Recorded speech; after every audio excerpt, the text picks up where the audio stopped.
1 or 2 days. So enjoy the weather, enjoy beer, enjoy the tech ecosystem. And we as a lawyer, what we can promise is that if, sorry. Yes, yes. So what we can promise is that we have been in the field for last 25, 30 years, both of us, and also Trisha is here. And we know if you're going to do business with Karnataka company or Karnataka government, or you are based out of Karnataka, or you're planning to set up things, we understand the ecosystem, we understand how the business is done, and would be happy to guide, mentor, and facilitate any kind of transaction you are doing. Most of you would know because we originated from Calcutta in 1896. We are one of the largest, oldest law firm, full service law firm, over 8 offices, 200 plus lawyers. Along with my colleague Satya, he has about 25 years of experience. I have a 25 years of experience. Trisha is there, part of the Mandal family. So we are here to answer any questions, whether you are at the early stage of setting up a company, raising fund, any compliance related questions, IP, corporate, tax partner we don't have. He will be joining us tomorrow. But any questions, any concerns, any doubt, legal, tax, otherwise, Karnataka ecosystem, what kind of incentives Karnataka government provides, or anything of that sort, we'd be happy to answer. So anybody? Yes, we are. We are working. Of course, the DPBI is not set up. It'll be set up in November. We have May 2027 deadline. We already started working with a lot of companies, but you understand the mentality of us that we always want to do on the 11th hours. A lot of big companies where the foreign investors or foreign stakes are there, they have started the work where we have started the audit, we started implementing those policies, bringing out those new changes there. But startups, we haven't seen that kind of trend. But yes, we are working closely with them.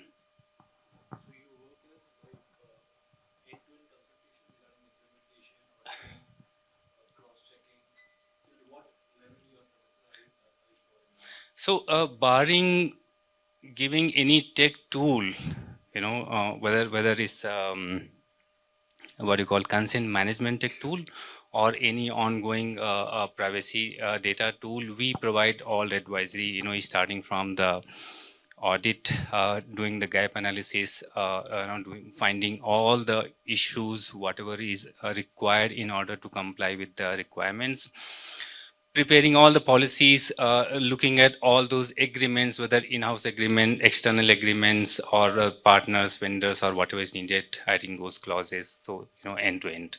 Of course, we haven't developed a tech tool, and there are plenty of tech partners who we work with, and then we go to clients and we kind of we don't pitch, but at least we audit, review those tech tools, and help them select the right one. We are lawyers. We are legal consultants. No. Yeah.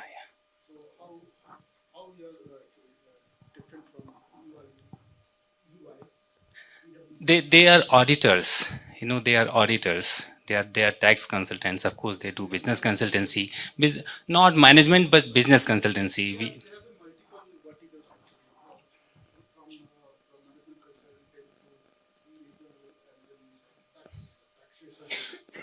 Exactly. So absolutely. Just like lawyers in India, they started with litigation. Now lawyers are doing so many things. These big fours or big five, they were actually chartered accountants, those tax consultants. Now they have additional services.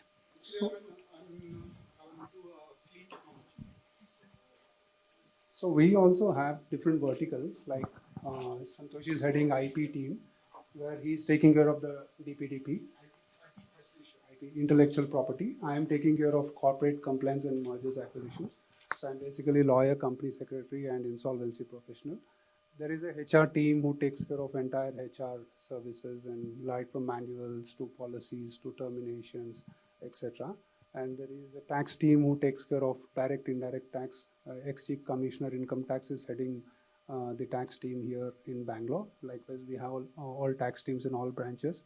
And we have one consulting wing who does for the startups, basically accounts, payroll, taxation, this kind of services. So we have litigation team, arbitration team. So we also have that kind of setup. That's why we are called as full service firm. Now, all of us has gathered here just to get some insight about the compliances. I know from the last 20 years I've been associated with FoxMandal. We have seen startups. We have associated with startup programs, also SLPs. So we see startups are bootstrapped and they do not have much funds on and time to focus on compliances. Okay, they basically what they do is they want to develop the product. They want to go for marketing and increase the sales, and get the funding for the working capital. So they are busy in this. But even getting funding from the investors, we need to have the compliances in place because no investor will fund if the compliances are not in place. So basically what any startup has to look at is the basic compliances at least, and that involves your labor laws, your base Companies Act or LLP Act, whatever is your structure of your entity or a partnership, conventional partnership firm, and the tax laws. So these are three baskets you should look at. And of course, a lot of companies use AI now to generate policies and all, because we have seen startups using AIs and generating contracts. The parties are in India, but they say jurisdiction is in US, arbitration is in Singapore, because it's all AI driven or cut copy thing. Okay, so all understandable because startups are struggling with different elements on the ground. So we take care of the compliances also. We have about 120 odd on retainership companies, and we take care of FEMA compliances, RBI compliances, and the Companies Act compliances, LLP Act, etc. And the regular contract management, of course. As a startup, you don't need contract management because the contracts are less in number, but that's kind of services we provide.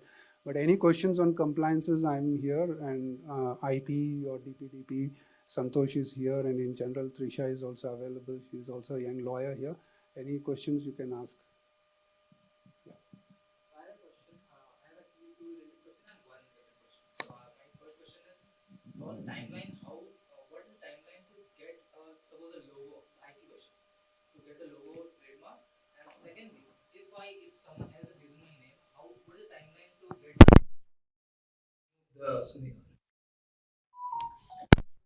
I think one thing you have to forget when we are doing business in India, and we have not evolved. Forget about the timeline.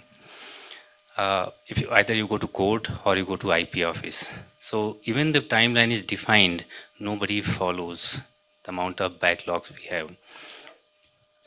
Rough is that registering your logo takes about year and a half. If you're lucky, if there are no similar marks available there, then you get it in about year and a half.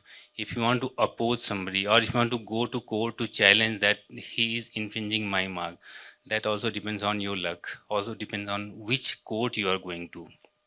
For everybody's knowledge, of course, though we are in Bangalore and everybody is here from Calcutta, in case of IP infringement, we go to Delhi High Court because that court is completely IP savvy. All the judges, they understand IP here or any other court. If we go to first, we have to make those judges aware about IP, and then start the argument. So that's why we go to daily court. So please don't look at the timeline. As soon as you are aware that there is infringement, there is some issue, you go immediately. So other suggestion here is regarding the timelines. We have a strategy between the teams that if the timelines are missed and IP is not a good option, we go through the ROC route. Okay, we file application to the ROC and say this is a similar name. You please strike off their name, and I insist them to change. ROC will see who is having the first prior use and will ask the other company to change the name. We have done that exercises. It's one other way of doing, changing the name and brand names. That's possible. No, ROC doesn't have jurisdiction on sole proprietor. It's only on companies and LLPs.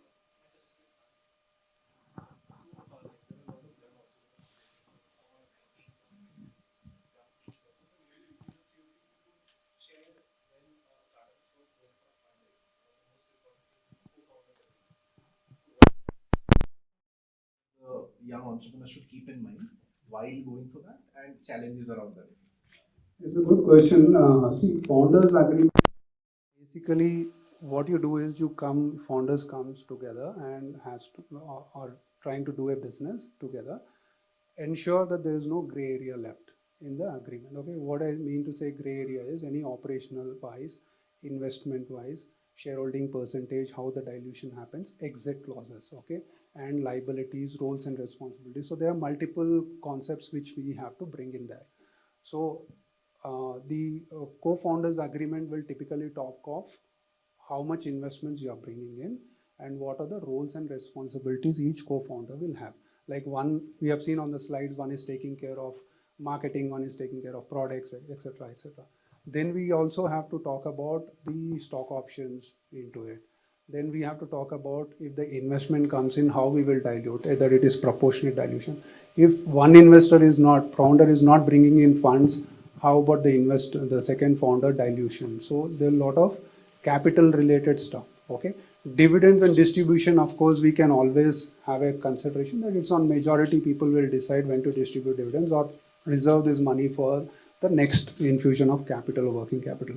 So then some founders will have an elaborative discussion on their roles and responsibilities. Some will have a very small text of what is their roles and responsibility. So the other gray areas which we found is if one has to exit, at what price he has to exit. And the situation may be that the other founders may not have that money, okay, to pay. But because the valuation, what we show to the investors is on the DCF method, discounted cash flow method, which is on the projections for 5 years. But on the ground, we are talking valuation on the net asset value method, okay, which is your balance sheet value, which will be typically lesser than the DCF method. So these kind of situation comes in. So typically they will say if an investor is coming in, at that point of time, DCF is the value which the founder is exiting. If no investor is coming in and founder is trying to do his own thing and he want to exit, it is on a net asset value method. So different permutations, combinations we can use. I have a last question. So because this is a closed room, so I have a shady question here. So we are frequently looking at startups when there is a number projection. The revenue is often equal to or less than the expense. So this is projected. So how easy it is to mark up that number? I want to know that. Most of the startups are in losses, yet the founders are buying startups. And See, I said DCF is based on projections, right? Projections, when you give to an auditor who is valuing this, a registered valuer, he cannot, give a valuation report based on your presumptions. Your presumptions should be underlined with certain, basis. Like who are your target, what is your pipeline, okay, how much, each one of you told already I have 2,500 people, customers onboarded, etc., etc., okay. There are certain considerations which a registered valuer has to consider. The basis has to be considered. He has to evaluate. Projections is on that basis. So unless he has that basis given and substantiated, he will not, consider that assumptions. So because he is bound by the valuation report he is giving. So 5 years projections you will give certain revenues and growth in revenues. So you need to substantiate the growth in revenue. How? You go to B2C, yeah? I was asking about the tax audit. Tax audit, I think you do good business, you grow big, then only tax audit is applicable. When you are small like a startup, tax audit is not applicable. In my view, it is only above 40 lakh of turnover. Then only tax audit. I'm not a tax expert, but if it is 40 lakh and above, tax audit, until then you can relax. It's only statutory audit. My question is for marketplace models where people put in money in the platform, we keep it in a wallet, hold it, so after this give it to the influencer or any other site.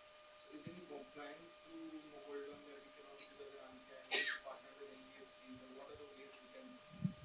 So your question is, your business is a marketplace? Yes. Or you are launching your product on a market? Okay, your business is a marketplace, there is a FEMA regulations, okay? If you are talking about General Companies Act, there is no specific provision as to marketplace business sector. But if your company is raising investment from outside India, from a resident outside India, He's asking about he's having a wallet where he's collecting money from the customer. oh, wallet collections. Yeah, yeah, Okay, yeah. you can answer. No, I don't think I have expertise in doing that, but I think the RBI regulation will come into picture. Yeah, but it won't be NBFC No, it will not be NBFC. You will tie unless. up with the third party who gives these services, wallet services. They will be registered as an NBFC. They will have necessary licenses of collecting the money and giving it to you and giving that patch.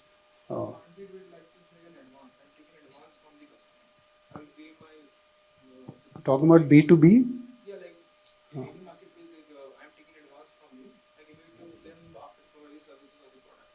So is there a possibility like that without going to that part of the licenses? taking advance, I don't think there is any regulation on that. You can take, in my view, I'm not an expert on that wallet. There is another partner who is taking care of. He is into information technology. By the way, I missed one more section in our FoxMandal is there an expert of who is taking care of information technology. So he is an expert in it. So we are like, cardiologist and ENT and also we are different. So you can't ask a ENT question to a cardiologist. But enough, to my little knowledge, you can take services from these NBFCs who can give these services. And taking advance, in my view, there is no regulation as such. You can. If a foreign entity is paying, then you need to. Holding the amount as well, or let's hold up plus 2, plus 5, plus 7. Yes, yes. So if if you notice that all those companies who has a wallet, they need a separate permission to start that. Anybody and everybody can't start that. You need a permission from RBI and other regulatory bodies to do that. Not very hard. You will see, everybody, not everybody, but a lot of companies having their own wallet. Unless you get the permission, you can use somebody else's, the payment gateway. Yeah.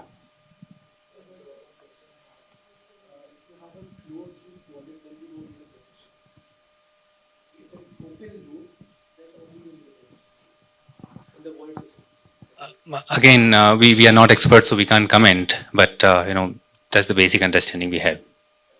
Services business, people work under me. Now they have access to my customers. So I want to make an agreement with them if they look see my customer as student. So how validated is It's a valid one. It's a non-solicitation agreement. We have to do an exhaustive non-solicitation agreement where, not only our customers, our employees, and all this, and confidentiality also has to be there. So it is both, and the fallout. Yes, we have all the indemnity clauses and the exposure clauses. In that, people will negotiate the service fee. It will the limitation of the liabilities towards the service fee.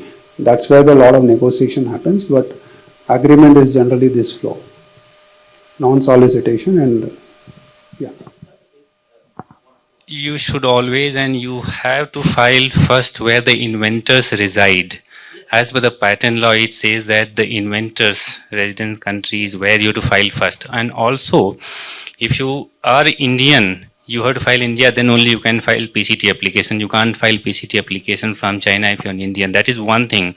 Now, a lot of people come that, I just get it manufactured in China, but I don't do any business there. To avoid counterfeit, to avoid infringement, we always advise and recommend that you do file a patent in China as well. If you don't have any protection, you can't stop counterfeit and infringement there. So first start with your home country and then go everywhere wherever you have a business interest today or you will have tomorrow. You have a window of 30 months to complete entire filing. So you have to make sure that identify where you're going to go today or tomorrow and then go accordingly. I am running a marketplace at the moment. So below 40 lakhs, you can have an escrow account with one of the service providers like RazorPayX in collaboration with ITFC or RBL. And if it is above 40 lakh rupees of revenue, then you can have a system of nodal accounts wherein the amount gets stored in an RBI holding account and it then gets split among yourself and the service provider, your vendor. Revenue or transactions? For marketplace, you have regular transactions. Until you reach a certain level, it's you have your escrow accounts in place, and then of course there is a trustee also which is associated with that. And after that, it is your nodal accounts which kicks in, which is much more automated. Thank you. I think Razorpay is more of a transactional payment gateway where you don't hold the money. The payment is, you initiate and the payment goes to the vendor or the seller, right? Yes. But creating a wallet, that's where the permission is needed, where you can hold the money for a certain duration. Feel control. Yes, exactly. Also, one more question. If you are here tomorrow, we will connect you to our partner who will be here and who has expertise in this. So one more question, maybe in product based, I've heard of filing a patent, but in a service based business, what are these factors the person can file a patent?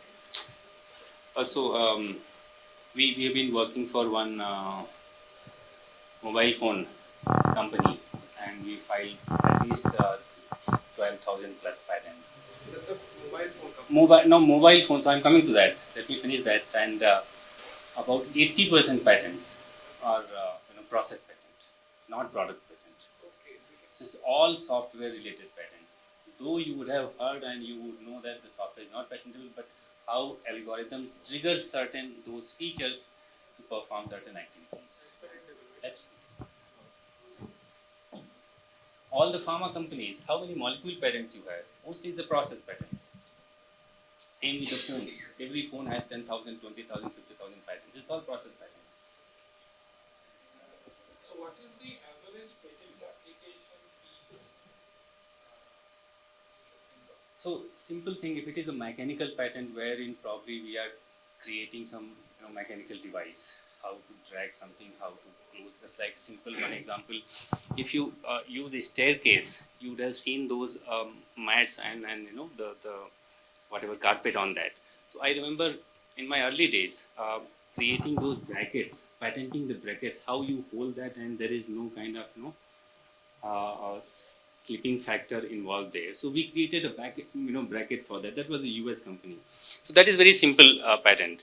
However, if you're creating something, not electronics now, a lot of AI patents we are filing, where we don't know. We have been filing 6G and 6.5G patent for last 15 years. Those are very complicated. So mechanical will cost you about, it takes about 3 years to get a patent, maybe a lakh. But if it is software AI, it will go to 5 lakhs, 10 lakhs.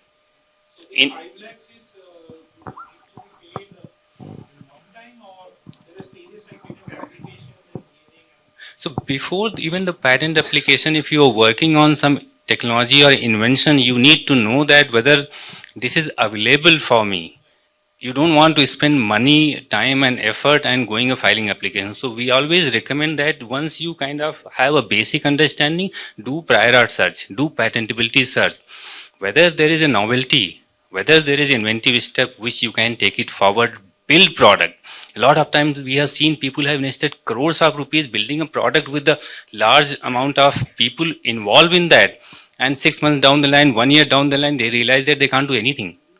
Everything is gone. So the moment you have a basic concept, do the prior art search, or if the product is ready, you didn't have a time, do freedom to operate search before you go to market, before you launch product, before you go for anything else.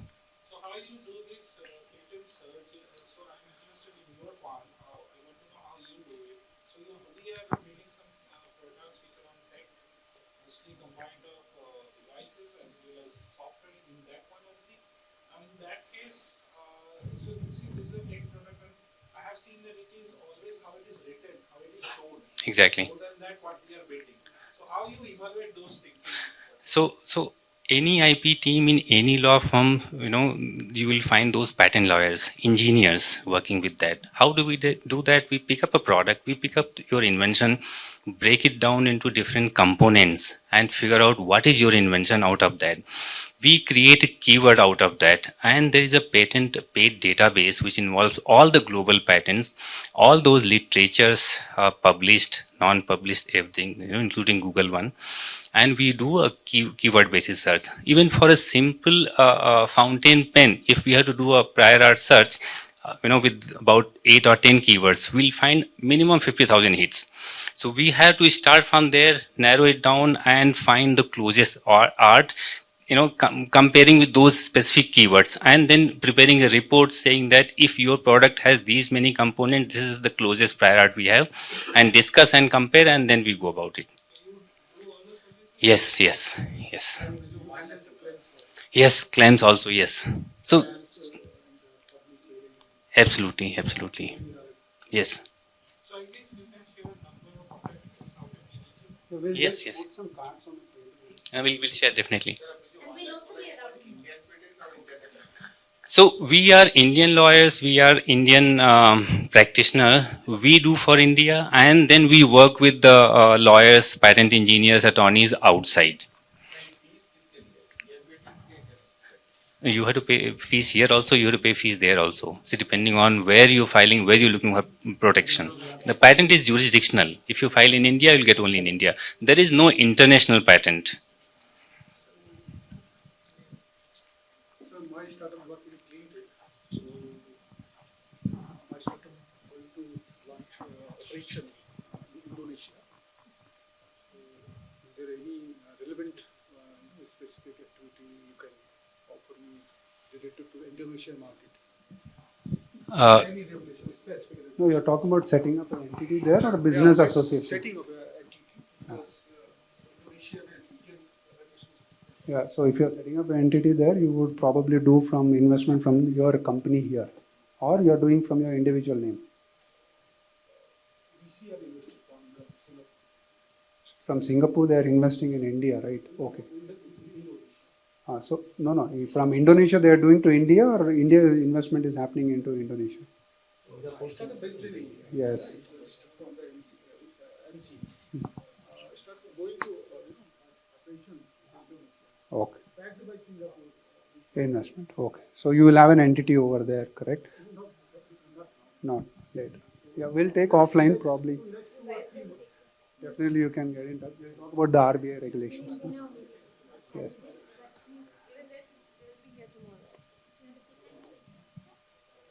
Okay, thanks everyone.